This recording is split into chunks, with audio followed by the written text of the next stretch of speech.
Joëlle Jablan. Je suis consultante diversité et inclusion dans une fédération d'employeurs et parallèlement, je suis consultante et formatrice sur les questions de diversité et inclusion dans les entreprises.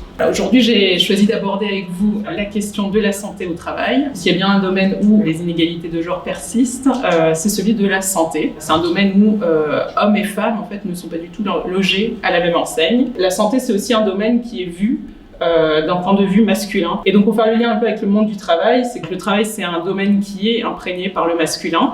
Il y a une grande tendance dans le monde du travail à invisibiliser les problèmes de santé des femmes, soit parce qu'on va minimiser l'impact des conditions de travail sur les femmes. Il y a tout simplement des thématiques qu'on invisibilise parce qu'on n'en parle pas. Et c'est tous les tabous qu'il y a liés aux règles et à la ménopause sur le lieu de travail. La ménopause intervient en général autour de 50 ans. Les femmes entre 50 et 59 ans, c'est à peu près 14% des femmes en Belgique. Donc on voit que c'est quand même une main-d'œuvre très importante. On sous-estime souvent les douleurs qui vont être liées au cycle menstruel, ce qui explique notamment la reconnaissance très tardive de l'endométriose comme pathologie, qui a été souvent peu connue des patientes, pas diagnostiquée. Et selon la SBL, Toi mon endo, elle toucherait environ 10% des femmes en âge de procréer. Donc c'est vraiment ici la mobilisation de la société civile sur ces questions qui a poussé une reconnaissance. En raison de règles douloureuses, il y avait des employés qui posaient des congés payés. Donc ça posait vraiment un problème d'équité parce que certains prenaient leur congé pour partir en vacances et d'autres prenaient leur congé parce que c'était pas bien. Et donc l'entreprise décide de mettre en place un congé menstruel. En gros, les personnes menstruées peuvent poser un jour de congé supplémentaire par mois pour se reposer, et ça sans justificatif médical ni perte de salaire. Donc c'est un peu la mesure.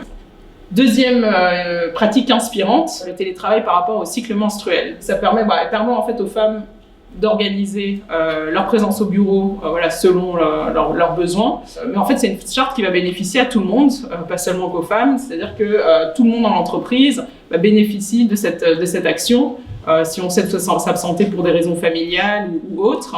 Donc c'est vraiment l'exemple d'une action qui, pensée pour un public cible, va vraiment finalement bénéficier à tout le monde dans l'entreprise. Donc ça évite déjà de stigmatiser certains groupes, parce qu'il y a la crainte aussi, si je fais un congé spécifique pour les femmes, on va plus engager de femmes ou de stigmatiser.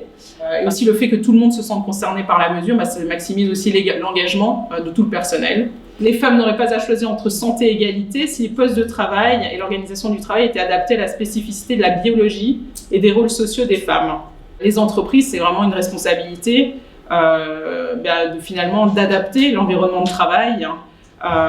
Si on veut offrir les mêmes opportunités de carrière à tout un chacun, d'adapter cet environnement de travail pour qu'il soit le plus inclusif possible.